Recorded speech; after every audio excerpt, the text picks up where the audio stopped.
The autumn rain drummed against the kitchen window as Sarah Mitchell stood at the counter, chopping vegetables for dinner. The rhythmic sound of the knife against the cutting board provided a comfortable backdrop to her thoughts. After 12 years of marriage, she had settled into the comfortable routines of their life together, the predictable patterns that made up a marriage, the unspoken understanding between two people who had built a life from nothing. Her phone buzzed on the counter, interrupting her reverie. She wiped her hands on her apron and picked it up, expecting perhaps a message from her sister or a notification about a sale at her favorite store. Working late tonight. Important client meeting ran over. Don't wait up for me. Love you. Sarah stared at the message from David, her husband, and felt something shift in her chest. It wasn't the first time he'd worked late. His job as a marketing director at a tech startup often demanded long hours, but something about the message felt hollow. She couldn't quite put her finger on it. Maybe it was the terseness of it, or the way "love you" felt tacked on, perfunctory. She typed back a quick reply. Okay, be safe. There's leftovers in the fridge when you get home. Setting the phone down, she looked at the vegetables she'd been preparing. David's favorite meal, roasted chicken with root vegetables and her homemade herb sauce. She'd planned this dinner carefully, hoping they could spend the evening talking, really talking, the way they used to before life became a series of rushed mornings and separate schedules. Sarah turned off the stove and covered the partially prepared meal. The kitchen suddenly felt too large, too empty. She wandered into the living room, where photographs of their life together adorned the mantel. Their wedding day, she'd been 25, he'd been 27, both of them so young and certain that love would be enough.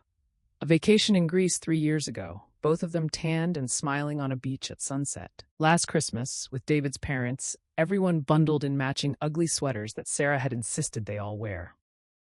When had things started to feel different?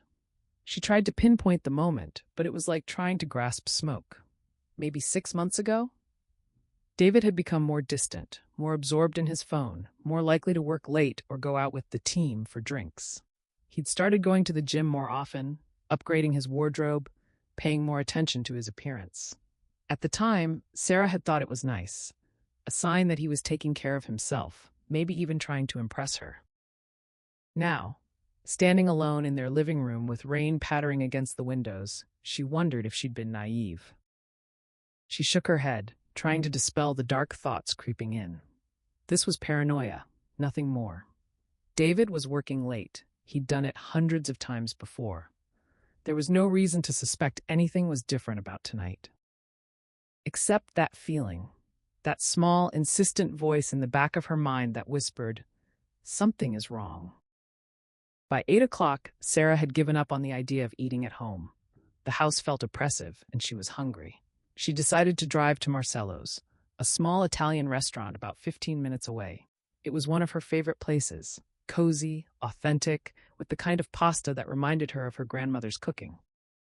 She grabbed her purse and keys, threw on a coat, and headed out into the rainy evening. The drive was peaceful, the wipers creating their own rhythm against the windshield. She tried to clear her mind, focusing on the road, on the simple act of driving. Marcello's was warm and inviting when she stepped inside, the smell of garlic and tomato sauce immediately enveloping her. The hostess, a young woman with kind eyes, greeted her with a smile. "Just one tonight?" she asked. "Yes, I'll just be picking up an order to go," Sarah said, approaching the counter. As she waited for her order, she glanced around the restaurant.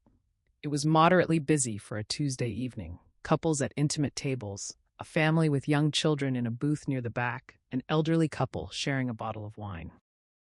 And then she saw him. At first, her brain refused to process what her eyes were seeing. It was as if the world had tilted on its axis, and she was trying to make sense of a reality that couldn't possibly be real. David. Her husband was sitting at a corner table, illuminated by soft candlelight. But he wasn't alone. Across from him sat a woman, young, probably in her late 20s, with glossy dark hair cascading over her shoulders. She was beautiful in a way that made Sarah's stomach clench. The woman wore a red dress that hugged her figure, and she was leaning forward, her hand extended across the table. David was holding it. They were both laughing, their faces lit with an intimacy that Sarah recognized because it had once been hers. David's other hand came up to touch the woman's face. a gesture so tender, so familiar, that Sarah felt like she'd been punched in the chest. Time seemed to slow down. Sarah stood frozen near the entrance, her coat still damp from the rain, watching her husband, on what was unmistakably a date with another woman. The restaurant sounds faded into white noise. All she could see was David's smile, the way he looked at this stranger with an expression she thought was reserved for her. Her first instinct was to storm over there, to scream, to flip the table and demand to know what the hell he thought he was doing. The betrayal burned through her like acid, making her hands shake and her vision blur with tears. But something stopped her. Maybe it was pride, maybe it was shock, maybe it was the sudden crystalline realization that if she confronted him now, in this moment, she would be the one who looked foolish. She would be the hysterical wife making a scene while he sat there with his mistress, and everyone would stare, and she would have given away the only power she had left, the element of surprise. Instead, with trembling hands, Sarah pulled out her phone. She activated the camera and, as discreetly as possible, took several photos. The angle was perfect. She could see both of their faces clearly, their hands intertwined, the intimate setting. The evidence was irrefutable. "Ma'am, your order is ready." Sarah jumped at the hostess's voice. She quickly pocketed her phone and took the bag of food, her movements mechanical. She paid without really seeing what she was doing, her mind a whirlwind of emotions: betrayal, rage, heartbreak, humiliation. As she walked out of the restaurant, she glanced back one more time. David and the woman were still absorbed in each other, completely unaware that his wife had just witnessed their affair, completely unaware that everything was about to change. The drive home was a blur. Sarah's hands gripped the steering wheel so tightly her knuckles turned white. Tears streamed down her face, but she barely noticed. Her mind raced with questions. How long had this been going on? Who was this woman? Did his coworkers know? Did his friends? Had she been the last to know, the fool everyone pitied? Sarah sat in her car in the driveway for what felt like hours, but was probably only minutes. The rain had intensified, pounding on the roof of her sedan like 1,000 angry fists. The takeout bag from Marcello's sat untouched in the passenger seat, the smell of pasta and garlic now making her feel nauseous. She looked at her phone, at the photos she'd taken. Each one was a dagger to her heart. In one, David was gazing at the woman with unmistakable adoration. In another, they were both laughing, heads thrown back in shared joy. In the clearest shot, their hands were intertwined on the table, David's wedding ring clearly visible, a golden circle that was supposed to mean forever. How could he? After everything they'd been through together. After building a life, buying this house, supporting each other through career changes and family deaths and all the small struggles that made up a marriage. After promising in front of everyone they loved to forsake all others. Sarah's phone buzzed. Another message from David. Meeting is going well. Might be another hour or two. Have you eaten? The audacity of it made her want to scream. The casual lie, delivered so smoothly, as if deception had become second nature to him. She imagined him typing this message while his mistress was in the bathroom, or perhaps right in front of her, both of them amused by how easy it was to fool his stupid, trusting wife. She typed back, "Yes, got some dinner. Take your time." Her finger hovered over the send button. Every instinct screamed at her to add more, to confront him right then and there with a photo and a demand for explanation. But that same crystalline clarity from the restaurant returned. If she wanted to handle this right, if she wanted to protect herself, she needed to be smart. She needed to think, to plan. Sarah sent the innocuous message and finally got out of the car. The house was dark except for the porch light she'd left on. As she walked inside, every familiar detail felt foreign. The coat rack where David's jacket usually hung. The shoes lined up by the door, his running shoes, his work loafers, his weekend boots. The wedding photo in the entryway, both of them young and hopeful and in love. Or had she been the only one in love? Had David already been capable of this kind of betrayal even then, and she'd just been too blind to see it? She set the takeout bag on the kitchen counter and sank into a chair. For a long time, she just sat there in the darkness, listening to the rain and the ticking of the clock and her own ragged breathing. Around midnight, she heard David's car pull into the driveway. She'd been sitting in the same spot for hours, her mind cycling through memories and questions and scenarios. She'd barely moved, as if frozen in place by the weight of what she knew. The front door opened. "Sarah, you still up?" She heard the false cheer in his voice, the performance of a loving husband returning from a long day at work. Heavy footsteps approached the kitchen, and then David appeared in the doorway. He'd loosened his tie, the same burgundy one she'd given him for his birthday, and his hair was slightly disheveled in a way that she'd once found charming. "Hey," he said, spotting her in the darkness. "Why are you sitting in the dark?" Sarah switched on the small lamp beside her, bathing the kitchen in soft yellow light. She studied her husband's face, searching for signs of guilt, of remorse, of anything that might indicate he felt bad about what he was doing. But all she saw was mild concern and tiredness. "Couldn't sleep," she said, surprised at how steady her voice sounded. "How was your meeting?" David opened the refrigerator and pulled out a beer. Long, exhausting. The client had a million questions about the campaign strategy. He took a long drink, his back to her. "But I think we sealed the deal." "That's good," Sarah said. The words tasted like ashes in her mouth. He turned to face her, leaning against the counter.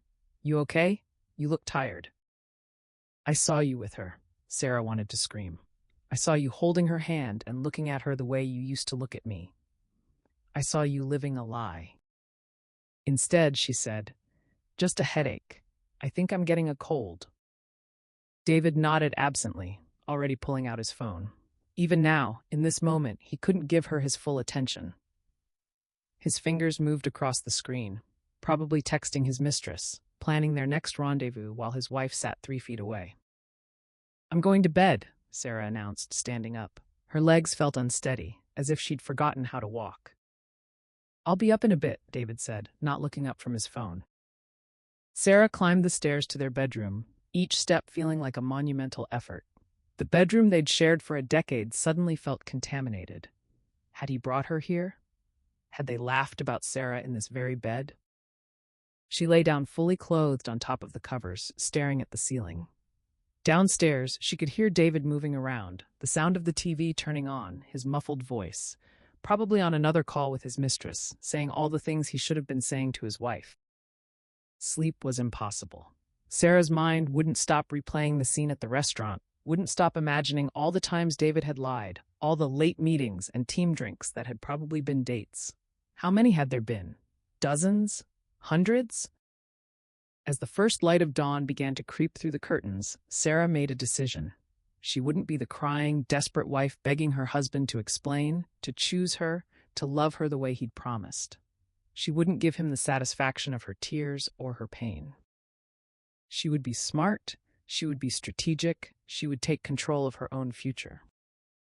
And she knew exactly where to start. Sarah had barely slept, but as sunlight filtered through the bedroom curtains, she felt surprisingly clear-headed. Beside her, David snored softly, oblivious to the fact that his wife had spent the night planning the end of their marriage. She got up quietly and went through her morning routine on autopilot. Shower, coffee, getting dressed. Her reflection in the bathroom mirror showed dark circles under her eyes, but otherwise, she looked normal. Presentable. Not at all like a woman whose world had shattered less than 12 hours ago. David emerged from the bedroom at 7:30, already scrolling through his phone. "Morning," he mumbled, barely glancing at her. "Morning," Sarah replied, pouring him a cup of coffee. The domestic ritual felt absurd, but she needed to maintain normalcy. "Big day at work?" "Pretty standard," he said, accepting the coffee. "Probably be home at the regular time tonight." "Okay," Sarah said. "I have some errands to run today." David nodded absently, his attention already back on his phone. 5 minutes later, he kissed her forehead, a mechanical gesture, devoid of real affection, and headed out the door. The moment his car pulled out of the driveway, Sarah sprang into action. She opened her laptop and began searching for divorce attorneys in the area. She'd never thought she'd be doing this, never imagined her marriage would end this way. But now that the decision was made, she felt a strange sense of calm determination. After reading reviews and comparing credentials, she found one that seemed perfect. Jennifer Chen, a family law attorney with an excellent reputation for protecting women's interests in divorce cases. Her website featured testimonials from clients who praised her thoroughness, her compassion, and her fierce advocacy. Sarah picked up her phone and dialed before she could second-guess herself. Chen Legal Services, this is Monica speaking. Hi, Sarah said, her voice only trembling slightly. I'd like to schedule a consultation with Ms. Chen. As soon as possible, please. Of course. What is this regarding? Divorce, Sarah said. The word felt strange on her tongue, both foreign and inevitable. There was a pause, then typing. Ms. Chen has an opening this morning at 10. Would that work for you? Sarah glanced at the clock. It was 8:15. Yes, I'll be there. She spent the next hour gathering documents, bank statements, mortgage papers, investment accounts, anything that might be relevant. She took the photos from her phone and emailed them to herself, creating a backup. Evidence. That's what it was now. Not a record of betrayal, but evidence in a legal proceeding. The law offices of Chen Legal Services were located in a modern building downtown. As Sarah rode the elevator to the 7th floor, she felt as if she were watching herself from outside her body. Was this really happening? Was she really here, about to hire a lawyer to end her marriage? The reception area was tastefully decorated in calming shades of blue and gray. Monica, the receptionist, was a kind-looking woman in her 50s who offered Sarah water and a warm smile. Ms. Chen will be with you in just a moment, she said. Sarah had barely sat down when a door opened and a woman in her early 40s emerged. Jennifer Chen was petite, but projected an aura of competence and strength. She wore a perfectly tailored navy suit, and her handshake was firm. Mrs. Mitchell, please come in. The office was lined with law books and featured a large desk with 2 comfortable chairs facing it. Jennifer gestured for Sarah to sit, and they settled across from each other. I understand you're here regarding a divorce, Jennifer said, her tone professional but not unkind. Why don't you tell me what's going on? Sarah took a deep breath and began to talk. She told Jennifer about the message from David, about going to the restaurant, about seeing him with another woman. She pulled out her phone and showed the photos. Jennifer studied them carefully, her expression neutral but focused. These are from last night? Yes. And your husband doesn't know you saw him? No. He came home and told me about his meeting. I didn't confront him. Jennifer leaned back in her chair, a small smile playing at the corners of her mouth. That was very smart of you, Mrs. Mitchell. Many people in your situation act on impulse, and it often puts them at a disadvantage later. I don't want to be at a disadvantage, Sarah said firmly. I want to protect myself. I want to make sure I'm treated fairly. Tell me about your marriage. How long have you been together? Do you have children? What are your financial circumstances? For the next hour, Sarah laid out the details of her life with David. They'd been married for 12 years, together for 14. No children. They'd been trying for the past few years without success, something that had created tension between them. They owned their house jointly, had joint bank accounts, shared investments. Sarah had worked as a graphic designer from home for the past 5 years, contributing to the household income, but earning less than David's substantial salary. Jennifer took meticulous notes, occasionally asking clarifying questions. She was thorough, leaving no detail unexplored. Okay, Jennifer finally said, setting down her pen. Here's what I think. Based on what you've told me, you have a straightforward case of marital infidelity, which in this state can be relevant to divorce proceedings, particularly in terms of asset division. The photos you have are strong evidence. What happens next? Sarah asked. That depends on what you want. Do you want to try to work things out, or are you certain you want to proceed with divorce? Sarah didn't hesitate. I'm certain. After what I saw, after how easily he lied to me, I can't trust him. And without trust, there's no marriage. Jennifer nodded. Then here's what I recommend. First, we gather all financial documentation. Every bank statement, every investment account, every asset. We need a complete picture of your marital estate. Second, we document everything related to the affair. Save all text messages. Note any suspicious behavior. Keep those photos secure. Third, we prepare the divorce petition and have your husband served. How long does it take? In this state, if it's uncontested, if he doesn't fight it, we're looking at a minimum of 6 months. If he contests or if things get complicated, it could be longer. But we'll move as efficiently as possible. Sarah felt a weight lifting from her shoulders. She wasn't helpless. She wasn't just a victim of her husband's betrayal. She was taking action, taking control. One more thing, Jennifer said, her tone becoming more serious. Are you safe? Do you have any concerns about your husband's reaction when he finds out you know about the affair? No, Sarah said. David isn't violent. He's a lot of things, apparently, but not dangerous. Good. But I want you to be prepared. When people are confronted with their infidelity, they can become unpredictable. Some become apologetic and desperate. Others become angry and defensive. You need to be ready for any reaction. They spent another 30 minutes going over practical matters. Jennifer's retainer, the timeline, what documents Sarah needed to gather. By the time Sarah left the office, she had a folder full of information and a plan. More importantly, she had an ally.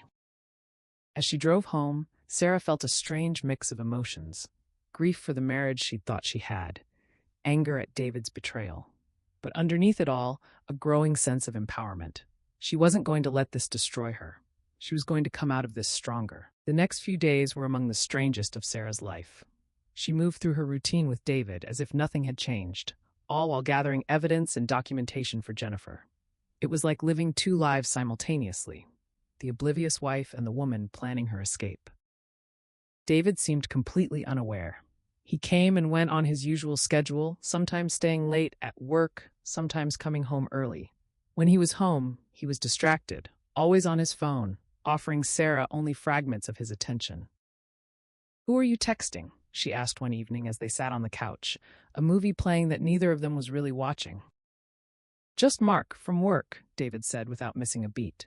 "He's having issues with the Henderson account." Sarah nodded and returned her attention to the TV screen, even though inside she was screaming. Mark, she'd learned from checking their joint cell phone account, wasn't the person David texted most frequently. That honor belonged to a number saved in his phone as J. Williams, but which Sarah had discovered, through some detective work, belonged to someone named Jenna Wilson. The woman from the restaurant. Sarah had found her on social media. It hadn't been difficult. Jenna worked in public relations at a company that had recently partnered with David's startup. She was 28, single according to her relationship status, and her photos showed a life of trendy restaurants, gym selfies, and girls' nights out. She was everything Sarah wasn't, young, carefree, without the weight of a decade-long relationship on her shoulders. The discovery had been a fresh wound, but it had also given Sarah valuable information. This wasn't just a random fling. David and Jenna worked together, saw each other regularly. The affair was sustained, ongoing, woven into the fabric of his daily life.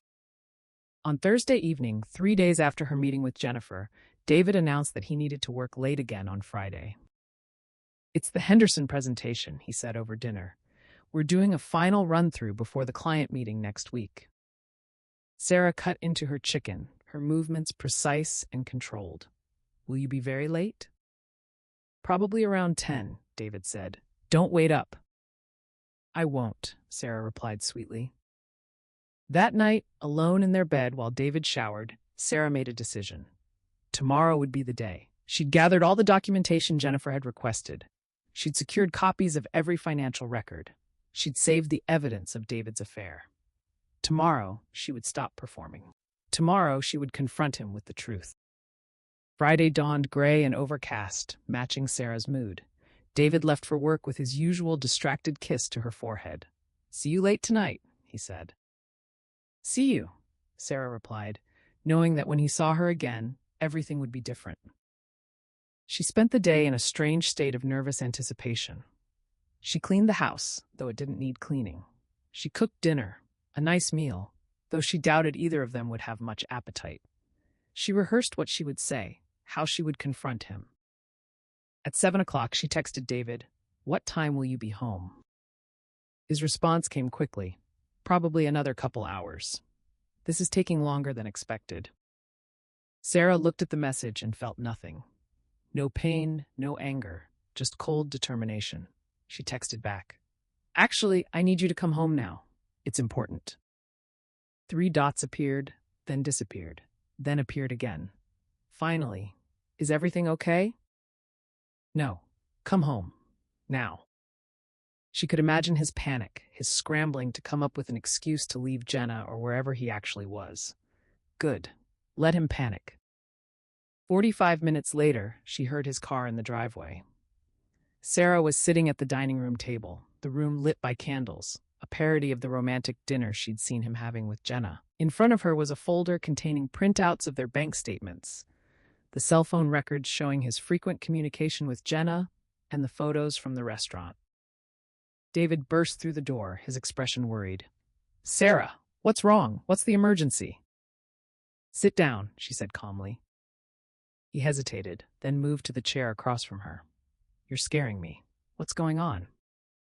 Sarah opened the folder and slid the photos across the table. That's what's going on. David's face went through a series of changes. Confusion, recognition, and then the blood draining away, leaving him pale and stricken. He picked up the photos with shaking hands, staring at the images of himself and Jenna at the restaurant. Sarah, he began, but she cut him off. Don't, she said, her voice like ice. Don't insult me with lies. I saw you. I was at Marcelo's on Tuesday night when you were supposedly at a work meeting. I saw you holding her hand. I saw you touching her face. I saw everything. David set the photos down, his hands trembling. This isn't what it looks like. Sarah laughed, a bitter sound. Really? Because it looks like my husband of 12 years having a romantic dinner with another woman. What else could it possibly be? It was just dinner, David said, his voice weak. She's a colleague. We were discussing work. Stop. Sarah pushed more papers across the table.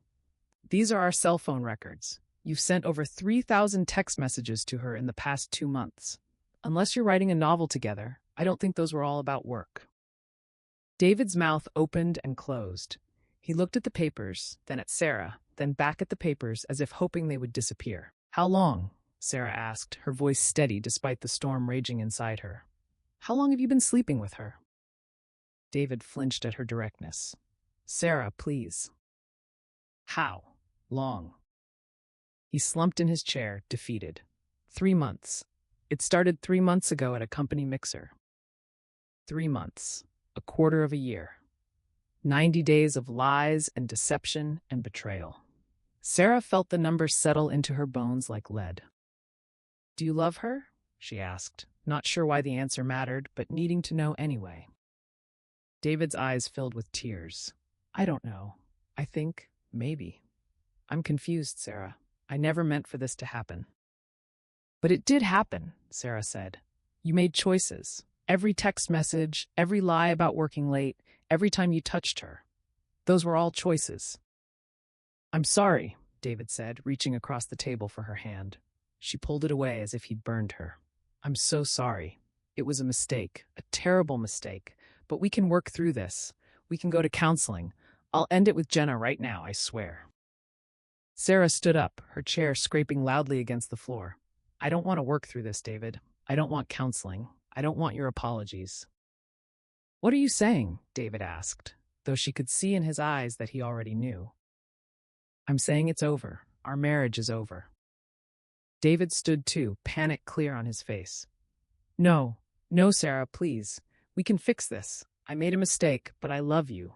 I want to be with you. You should have thought of that before you decided to be with someone else, Sarah said coldly. She reached into the folder and pulled out one more document, sliding it across the table. David picked it up, his hands shaking. His eyes widened as he read. A divorce attorney? I met with her on Wednesday, Sarah said, watching his face crumble. While you were probably texting Jenna, I've already retained her. The papers will be filed next week. Wednesday? David repeated, his voice hollow. You've known since Tuesday night, and you've just been, what, pretending everything was fine? The same way you've been pretending for 3 months, Sarah shot back. The only difference is I had a good reason. David sank back into his chair, the paper falling from his hands. I can't believe this is happening. Believe it, Sarah said. I saw a lawyer. I gathered financial records. I documented your affair. I've been busy making sure I protect myself in this divorce, because clearly you weren't going to do it." "This is insane," David said, shaking his head. You've just decided to end our marriage without even giving me a chance to explain, to make things right?" Sarah felt her carefully maintained composure crack slightly. "Make things right? How exactly do you make this right, David? Do you have some magic words that will erase the image of you holding another woman's hand? Can you somehow undo 3 months of lying to my face?" "People make mistakes," David shouted, standing again. "People have affairs. It doesn't have to mean the end of everything." "It does for me," Sarah said firmly. "I deserve better than this. I deserve a partner who respects me, who honors his vows, who doesn't sneak around behind my back. And you've proven that you're not that person." "So that's it?" David said, his voice breaking. 12 years of marriage and you're just throwing it away?" "I'm not the one who threw it away," Sarah said quietly. "You did, the moment you decided Jenna was worth more than our marriage vows." The silence that followed was deafening. David stood there, tears streaming down his face, and Sarah felt a momentary pang of sympathy. But only momentary. She'd cried her tears. She'd grieved. Now she was just done. "I want you to leave," she said. "Tonight? Pack a bag and go stay somewhere else. A hotel, Jenna's place, I don't care. But I don't want you here." "Sarah, if you don't leave voluntarily, I'll call the police and have them escort you out," she said. "My attorney advised me that I have the right to ask you to leave the marital home, especially given the circumstances." David stared at her as if seeing her for the first time. Maybe he was. Maybe he'd never realized his wife had steel in her spine, that she wouldn't just accept his betrayal and beg him to stay. "Fine," he said finally, his voice hollow. "I'll pack a bag." Sarah stayed at the dining room table while David went upstairs. She heard drawers opening and closing, the sound of a suitcase being zipped. 15 minutes later, he came back down, carrying an overnight bag and his laptop case. He paused in the doorway. "I really am sorry, Sarah, for what it's worth."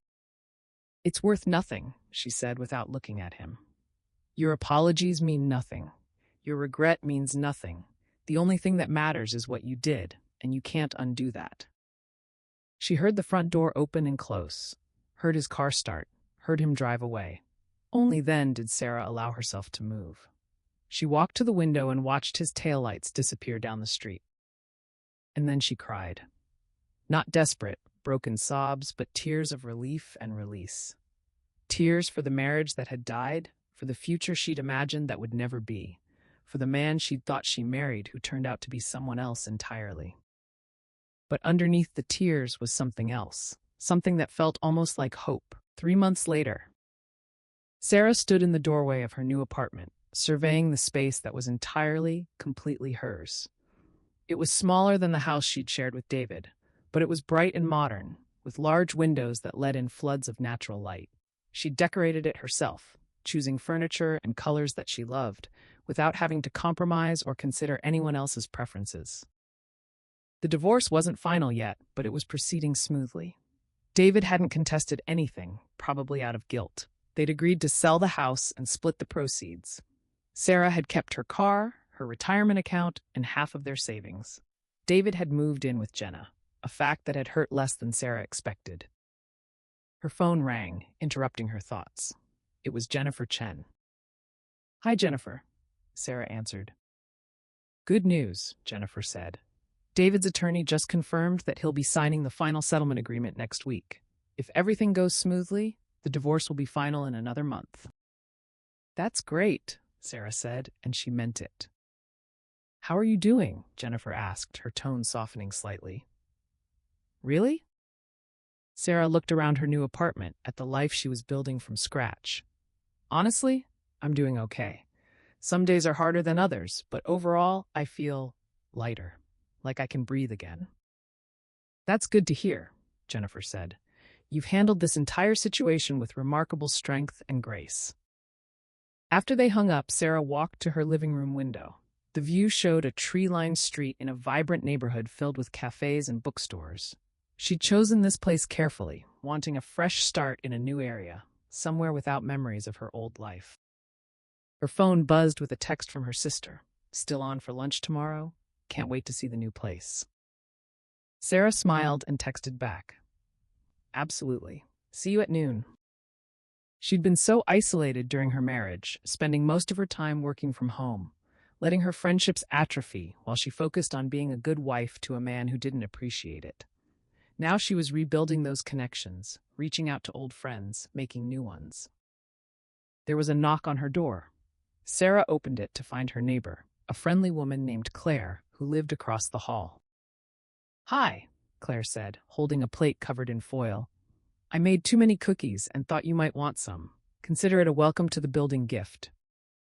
That's so sweet, Sarah said, accepting the plate. Thank you. Would you like to come in for coffee? I'd love to, Claire said, stepping inside. Oh, this place looks wonderful. You've really made it your own.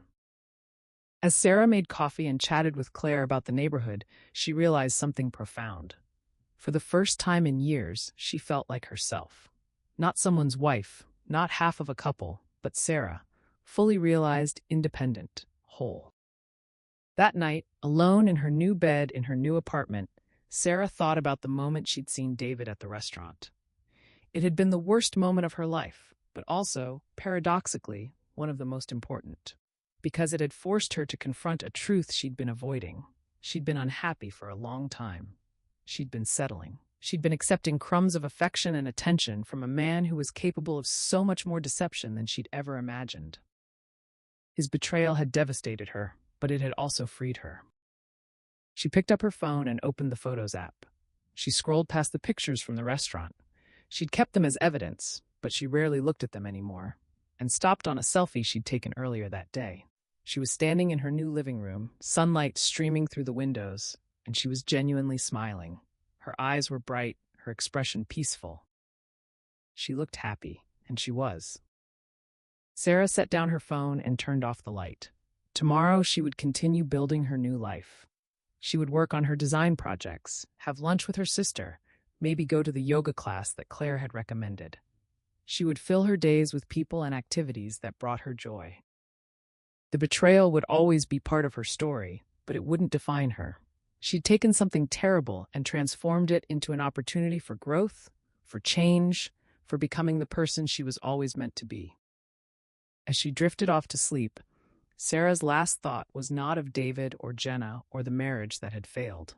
It was of herself, of the strength she'd discovered, of the future she was creating on her own terms. And in that thought, there was power. There was peace. There was possibility.